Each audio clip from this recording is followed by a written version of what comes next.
Welcome to the deep dive. So, you've given us this really interesting set of source materials, articles, research, some notes, even bits from a brief history of Belarus. Yeah, quite a stack.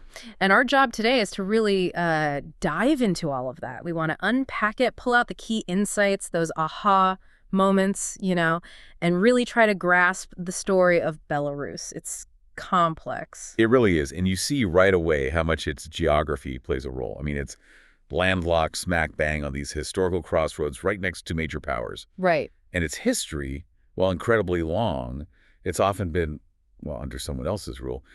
Getting its own statehood only really happened in the 20th century. Relatively recently, yeah. And then there's World War II. The losses were just staggering. Unimaginable, really. It sounds like a place that's just been at the center of so much turmoil and change. Okay, so let's unpack this. Where do the sources start us off? Way back. Way, way back. We're talking human presence maybe 40,000 years ago. The sources talk about settled cultures developing in the Mesolithic, first farming in the Neolithic. It shows just how deep the roots go in this specific area. And you see the physical evidence too, right? The sources bring up Mir Castle, the Mstislav treasure, settlements along the rivers, the Dnieper, the Pripyat. Yeah, and that detail about dinosaur and mammoth bones near Brest, it's like, wow, deep time. So not just human history, but geological history too. Exactly. But focusing on the human side, a key moment is the arrival of the ancient Slavs during the Great Migration. The archaeology mentioned is significant burial mounds, fortifications, early urban structures, like 1,400 monuments, they say. So not just scattered groups, but organized communities. Definitely. Setting up defenses, building structures. And the names themselves tell a story. Mstislav sounding like river with many bends, Spislak like long. It connects the people right to the landscape they lived in. It does. And where they settled was strategic, near water, or up on hills for defense, like Gordatius, Zaslavl. They even mentioned finding one of those 44 known Eastern Slavic fortresses on the Upper Niemen. And building techniques evolved. By the 10th century, stone fortresses, rotundas. Yeah, some for temples, some for living. There's even this mention of a large, mobile armed fortress near Lida, which sounds pretty advanced for the pre-Mongolian era. Okay, so all this lays the groundwork. It ties Belarus to the wider Eastern Slavic world, but also highlights its own distinct path. Precisely. The sources frame the Belarusians as one of these groups, mostly living within modern Belarus. This early history is sort of the foundation for everything that follows. Okay, so after that foundation, the sources moved to the integration into the Grand Duchy of Lithuania, late 13th century. That's right. Described as a great medieval state, and it really was a powerhouse in the region. It fought off some big names. Oh yeah, the Mongols, the Order of the Swordsman, and famously defeated the Teutonic Knights at Grunwald in 1410. This wasn't some minor player, it could hold its own. And it had its own way of doing things. A charter, dukes, but no king, even when linked with Poland later. Exactly. And here's a really key point from the sources regarding identity. They present the Grand Duchy as the first fully sovereign state for Belarusians, Ukrainians, and Western Russians. Wow, the first one, covering a huge area. Massive. And it wasn't just about military might. The sources talk about prosperity under Dukes Wittel and Dmytro. Tuul was even declared king briefly. They sent ambassadors to the Pope, translated law books into Latin. Showing its international connections and sophistication. Absolutely. And there's this nice detail about art flourishing, welcoming immigrants who enrich the culture, the church. It's painted as a kind of golden age in the sources. Okay, so from this Grand Duchy period, we move into the Polish-Lithuanian Commonwealth. The sources call this a critical juncture. Why critical? Well, it's complicated. Initially, the sources say there was this promise of equal rights for different ethnic and religious groups. Which sounds good, right? Especially compared to being under other powers before. But there's always a but, isn't there? Seems like it. The sources mention this later view, maybe used for nationalist arguments, that Poland was a suzerain country grinding down the Belarusians. So tension from the start, or did it develop? It seems to have developed. The sources claim that all attempts to achieve absolute dominion failed. But there was pressure, Catholicization, assimilation targeting certain groups. Yeah. Belarusian traditions only really came under Polish-Lithuanian influence much later, like late 17th century. Why so late? Factors mentioned include divisions within the Polish community, the lack of sort of moderating forces, and ongoing wars with Russia didn't help either. So despite pressures, a Belarusian identity held on. But then the Commonwealth itself disappears, partitioned by neighbors. What did that mean? A huge challenge. Now you've got different empires, Russia, Austria, Prussia, controlling parts of the land. The sources are clear. This hampered cultural and educational growth. Any idea of an independent Belarus was seen as dangerous. Democratic stirrings suppressed. So in that environment, who kept the idea of Belarus alive? The sources point to the autochthonous Belarusian intelligentsia, the educated class. Interestingly, they say this group was largely Polonized by the end of the 19th century. Really? Polonized? Yeah, but then, right around the turn of the 20th century, something shifted. Changes in the social system allowed a broader base for this intelligentsia to form, one more focused on a distinct Belarusian identity. So it wasn't like a constant flame, more like embers that needed the right conditions to flare up again. Okay, moving into the 19th century proper.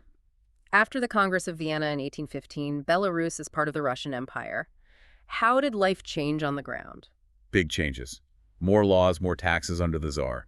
But the sources really emphasize the nationalities policies. These were deliberate efforts to, well, Russify the Slavic people there, to make them Russian. A direct assimilation policy. Were there any upsides? Infrastructure. Yeah, the sources mention roads, railways, linking Belarus economically to Russian provinces. That happened. What? And this is a big but in the sources. Belarus remained one of the least developed parts of the empire. Why was that?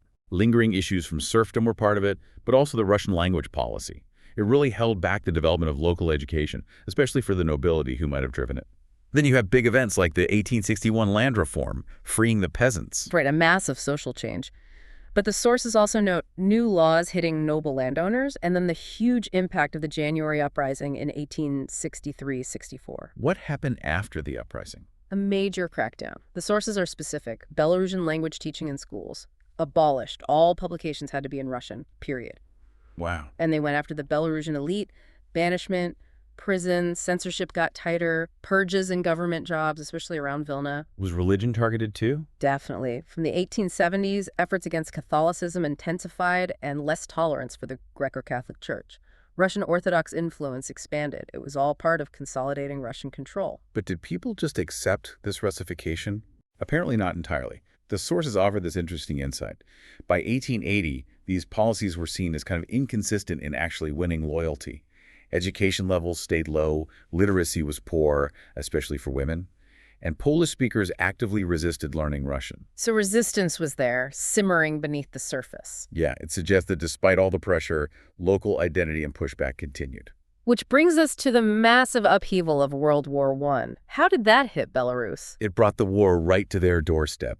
The German offensive in 1915 meant most of Belarus was occupied. Only a small eastern part stayed with Russia. For land-use occupations, this was on a whole different scale. And the Germans had their own agenda. The sources mention Germanization. Yes, and brutal suppression of the Belarusian national movement right away. Yeah. Forcing activists out, arrests, closing newspapers, destroying documents, including, tragically, records from the Grand Duchy era. A deliberate attempt to erase identity and history. Just devastating. Then, 1917, the Russian Revolution. How was that received? Like a bombshell, but initially, a joyful one for many.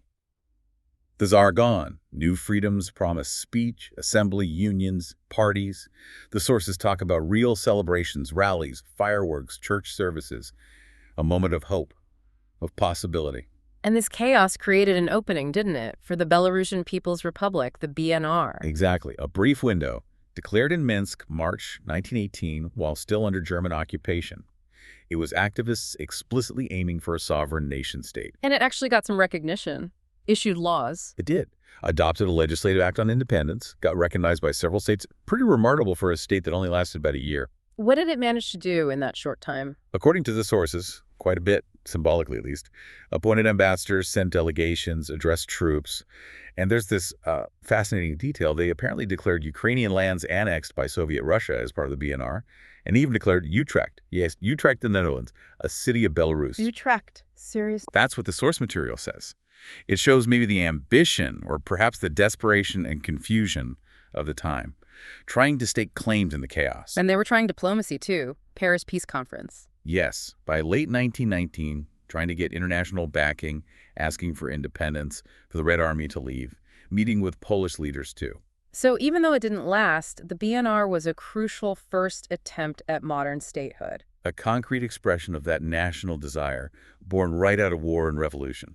But the Soviets moved in quickly. The Belarusian Soviet Socialist Republic, the BSSR, proclaimed December 1918. Right. But importantly, the sources stress this was only in part of the BNR's claimed territory.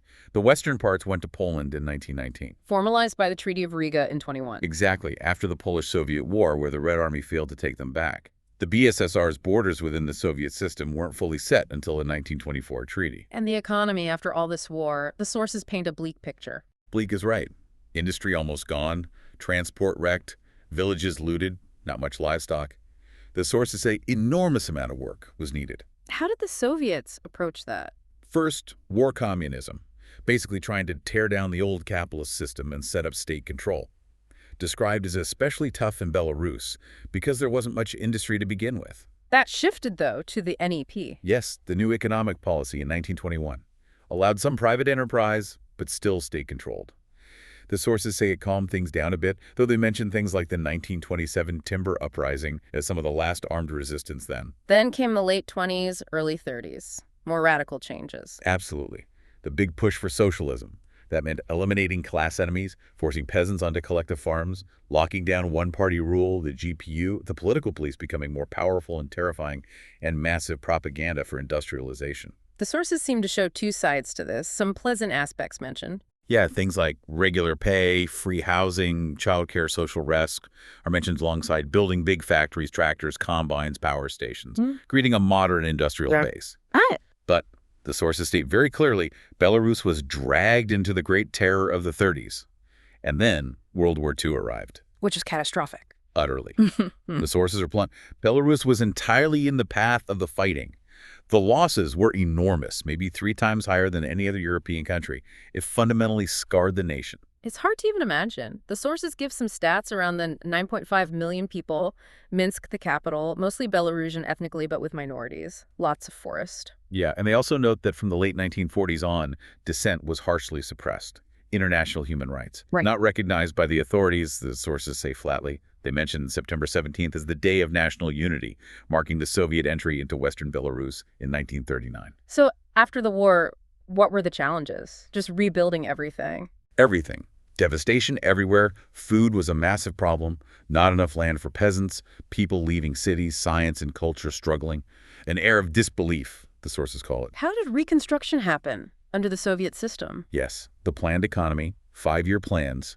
Official reports were full of tables and figures showing success, big buildings, transport improving. But the sources give another view.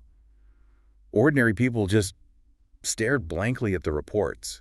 Their reality was different. They tried to bridge that gap. Factory tours, socialist competitions. Attempts were made, yeah. But then you get this really heartbreaking insight from the sources about what some honest intellectuals saw. What did they see? Poverty enveloping whole districts and towns, widespread indifference to education, just going through the motions. That sounds bleak. It ties into what the sources call the mass purging and extermination of the intellectual pool, a deliberate destruction of thinkers and leaders. And this cast blindness and indifference is a powerful quote, a light of God shattered during the regime. It speaks to the human cost, beyond just economics. Moving towards the end of the Soviet era, Gorbachev's reforms, perestroika, glasnost, they must have had an impact. Oh, absolutely. Big factor in the whole Soviet Union starting to unravel, and Belarus was definitely affected. Was there a specific trigger point mentioned in the sources? Chernobyl, April 26, 1986. The sources highlight this as pivotal. The radioactive cloud hit Belarus hard, but the official response was slow, downplayed. And that damaged trust hugely. Massively. The sources say Chernobyl fueled environmental awareness, which then morphed into demands for democracy. People started organizing outside the official system, protesting, deep mistrust of the Communist Party. And this led to actual organized movements. Yes, the first big independent one mentioned is the Belarusian Popular Front, the BPF, formed in 1988. Who is in it? A real mix, activists, intellectuals, even former political prisoners, students, unions, environmentalists. Their main goal, revive the Belarusian language and culture. And they inspired similar groups elsewhere. Then the August 1991 coup attempt in Moscow happens. Right, which fails, and Yeltsin rises in Russia. The sources say at that point, Belarusian statehood became inevitable. Things move fast then. Declaration of sovereignty. Very fast. Sovereignty declared July 1990, then full independence declared after an emergency session in 1991. They adopted the old national symbols. Were people supportive? Huge rally in Minsk, demanding popular sovereignty, the sources say. And seeing Ukraine and Lithuania go independent really changed the game regionally. Pro-Western groups even started pushing out the old Soviet bosses in some areas. So the early 90s, a time of change. What about elections? The 1990 elections are described as the most democratic up to that point, even though old laws still helped the communists. You got a mix in parliament, communists, nationalists, technocrats, the BPF. But that democratic feeling didn't last long. No, the sources describe it fading quickly. Parliament lost power, the mood shifted from national euphoria to harsh reality. Democracy started shrinking, less oversight, groups banned, and crucially, the media came under tight control. And it's into this changing scene that Alexander Lukashenko emerges, leading up to the '94 election. Exactly. The sources paint him as this ambitious newcomer. Smart, organized, a good speaker, former paratrooper. There's even a note that the KGB saw him as the most dangerous figure in the parliament at the time. Dangerous to whom? Presumably to the existing power structures. The sources describe the parliament being controlled by a group that had oligarchized the property, basically carved up state assets among themselves. Were there protests against Lukashenko early on? Yes, mentioned as initially peaceful but then turning violent near the National Palace of Sport.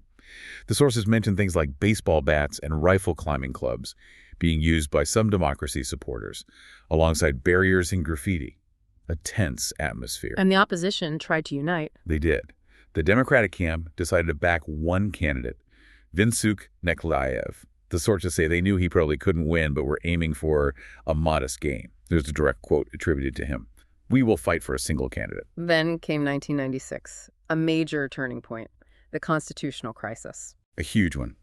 After street protests, Lukashenko dismissed parliament, issued decrees extending his own term, dissolving agencies, banning opposition protests.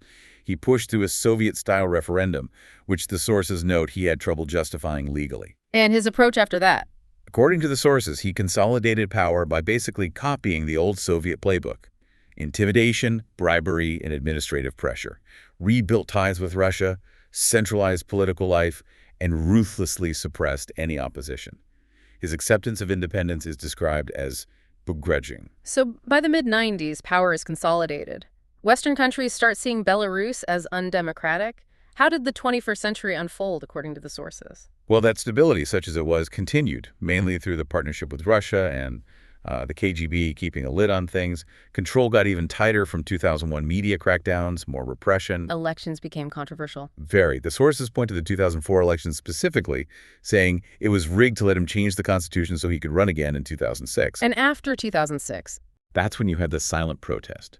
People protested the election results, which led to Western sanctions, asset freezes, travel bans, that sort of thing. Did the repression ease up? Not really. The sources describe another severe crackdown, especially in independent media, around the December 2010 election. More sanctions followed. What about the economy? It took a hit after the Ukraine crisis, leading to austerity and more protests. Then, interestingly, around 2015, Lukashenko seemed to pivot slightly, trying to mend fences with the West, easing some restrictions, staying neutral on Ukraine, maybe looking for more options. Any other internal events noted? There's a strange mention of a sweets case in 2019, something about state involvement in smuggling, arrests. The sources suggest it hinted at possible infighting among the elites. Then 2020, COVID arrives. Yeah. The sources describe the initial government response as a kind of risky libertarianism, which didn't go down well and later led to protests against restrictions when they were finally imposed. And this was on top of existing discontent. Exactly. The sources mention widespread protests already brewing in spring and summer 2020, driven by frustration with the economy and social situation. And then the August 2020 election. The flashpoint. Widely seen as rigged, according to the sources, and it unleashed unprecedented mass protests. Described as a huge, spontaneous social movement against a corrupt regime, happening almost without organized political leadership initially. The images were incredible, people facing down police. Yeah, the sources capture that. Mass marches, people chanting, "We believe, we can, we win," and the state response. Described as brute and cowardly force against unarmed people just wanting a simple, dignified life. What kind of force? Riot gear, police vans, horsemen, rubber bullets, tear gas, water cannons laced with chemicals, thousands arrested. The sources mentioned people had planned civil disobedience, walking to work, carpooling before the heavy crackdown. Were the established opposition groups expecting the scale of protest? Apparently not entirely. The sources say they were surprised by the explosive capacity of these nonviolent protests. They mentioned tactics like die-ins, comparing them to Iran-like protests in terms of citizen action. Any key opposition figures mentioned from this period?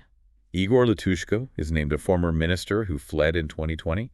He's been working with others, meeting Western leaders, pushing for a Belarus of independent Europe, maybe joining the EU eventually. Okay, let's shift to Belarus's place in the world now. Its relationship with Russia seems key. Absolutely central.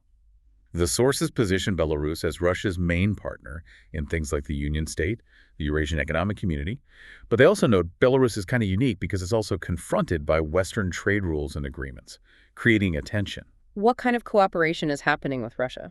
Ongoing talks about gas, oil, electricity, transport. The sources suggest Lukashenka might be eyeing Russia's model for privatizing wealth. Is it presented as mutually beneficial? Domestically, the narrative is about integration benefits.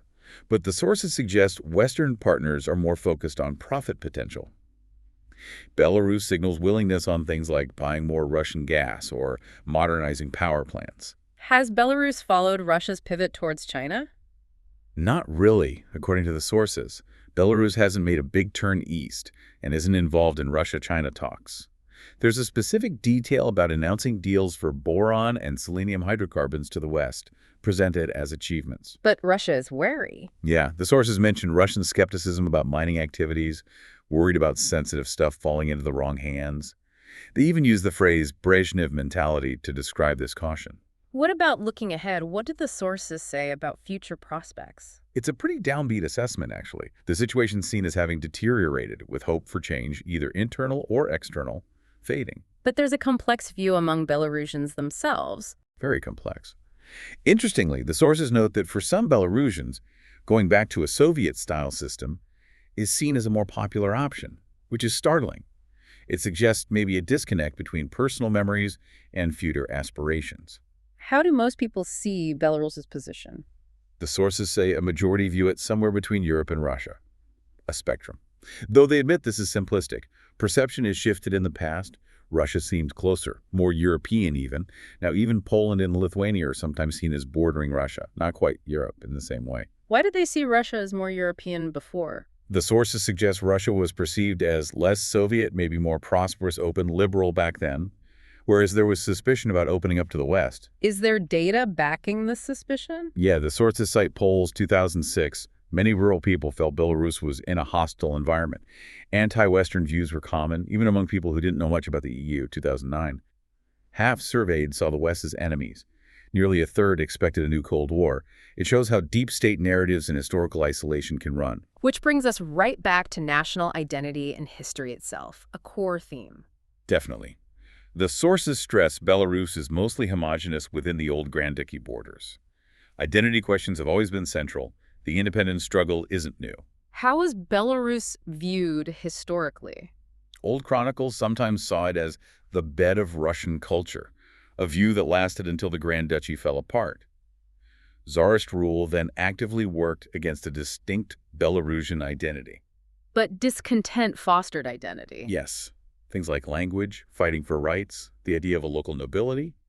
Rural areas were slower to form strong national ideas, partly because of Polish and Russian influence acting as intermediaries. When did a clear sense of Belarusian nationality emerge more broadly? The sources pinpoint the turn of the 20th century as when Belarusians really began to grasp their own distinct nationality and the need to develop their own culture. There's a quote in the sources about Asian habits. Yes. It's a striking phrase included in the source material, associating identity with unforgotten mental stocks, heavily marked by Asian habits. It reflects a specific, maybe quite dated or critical perspective from the source on cultural influences. And attempts to build a modern nation-state model.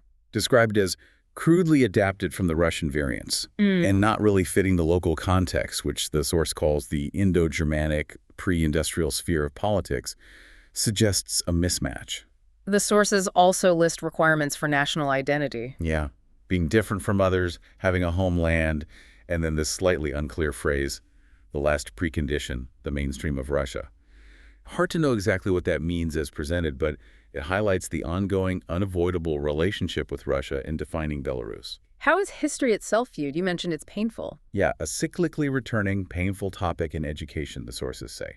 People's understanding is shaped by their existing ideas.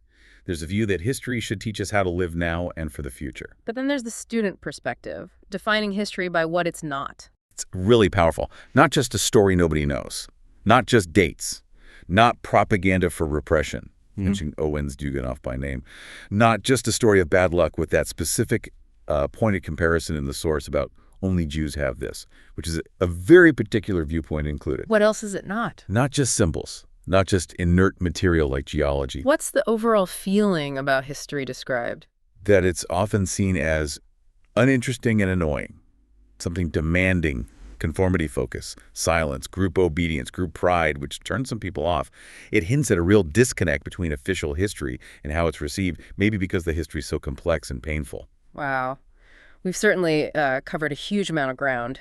From those ancient settlements, the Grand Duchy's power, centuries under Poland and Russia, the devastation of wars, the Soviet experience, fragile independence, and this ongoing struggle today. It's really a story shaped by its place on the map, caught between giants, and this internal battle over identity and direction. The sources show that brief opening in 1991, more freedom, but then the struggle to balance stability and democracy. The political clashes, the 1996 crisis, and Lukashenko consolidating power using what the sources explicitly call Soviet-style methods. Intimidation, bribery, pressure. His focus, according to the sources, on domestic power, close ties to Russia, centralized control, crushing dissent, all while having that begrudging acceptance of independence. Which created a kind of stability, but one based on monolithic power, state propaganda painting this idyllic picture, and a strong police presence. Local government just implementing the leader's agenda. But that hasn't stopped dissent completely. The sources talk about new outbursts of regime dissatisfaction. Politics bubbles up around elections, and significantly youth protests emerging on a different front. So the struggle isn't over, it just might be changing shape. It's an incredible, often tough history to grapple with. Given everything we've discussed, the external pressures, the internal identity conflicts, how history itself is viewed, that feeling of being caught between East and West, what does Belarus's ongoing fight for sovereignty and human rights really tell us about the bigger challenges? About how nations find their way in such a complex world? Definitely something for you, the listener, to think about after this deep dive.